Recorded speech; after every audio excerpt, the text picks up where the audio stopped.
Ratchet and Clank has officially hit peak. Yes, we are only 2 games into this franchise and we've already reached the best it has to offer. Don't get me wrong, the rest of the franchise is still great and there are even some really good options in there, but for my money, Going Commando has it all. For one thing, the franchise was pretty quick to pick up its gimmick. Starting with this title, using weapons would eventually power them up and transform them into something way cooler and more powerful. For example, if you level up the machine gun, it becomes a slightly faster machine gun. Okay, not every weapon is all that cool, but upgrading your heat-seeking shuriken so that it splits in 2 with every hit, or giving your electric shield the ability to shock anyone who wanders too close is so satisfying. And I also really like seeing the design of the weapons change as they realize their true potential. I have talked way too much about the weapons and not enough about what the hell is going on here. For starters, if you need some basics, check out my video on the original game. This is kind of a series, but if you know what Ratchet and Clank is, you can watch it in any order. And if you know about the original Ratchet and Clank, you may also know that the story kind of takes a nosedive, but in a very fascinating and true-to-life way. See,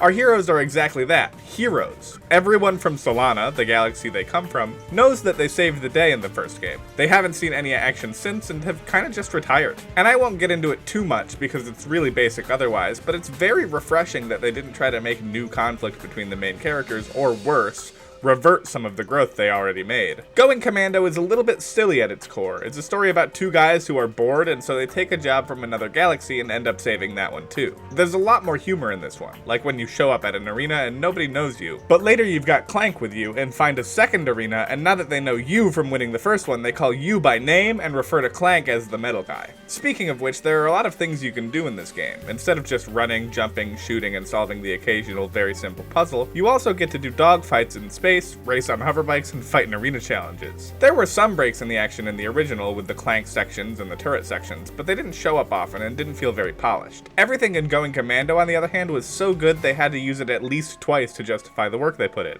And while it may feel like they're padding the game for content, which they probably are, you only ever need to complete the first challenge or 2 at each of these side missions. After that, you can do harder challenges to get big money prizes, which leads to the other huge step up in this game. The economy is so much better. Things can be a bit more expensive, but you have so many ways to get bolts.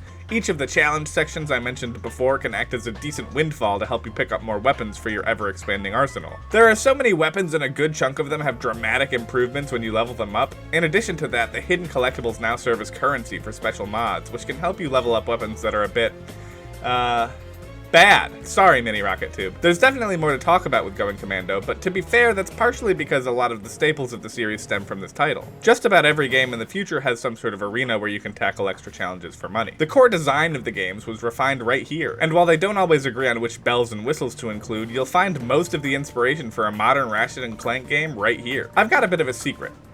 I'm super biased. If I had to guess, since I'm not always the most in touch with trends, most people would say Up Your Arsenal or A Crack in Time are the best games in the series. And those people are right that those are good games. But there's something about Going Commando that really speaks to me. There's a strange simplicity in the way everything is presented to you and so much choice in the way you tackle the game. It never tells you exactly how to do anything. It gives you some obstacles and slowly pushes the boundaries with them to the point where you grow naturally throughout your time with it. If I had the attention span, this video would be 7 hours long and dissect every single detail of the game because it's— oh crap, I think I left my oven on. Don't forget to subscribe!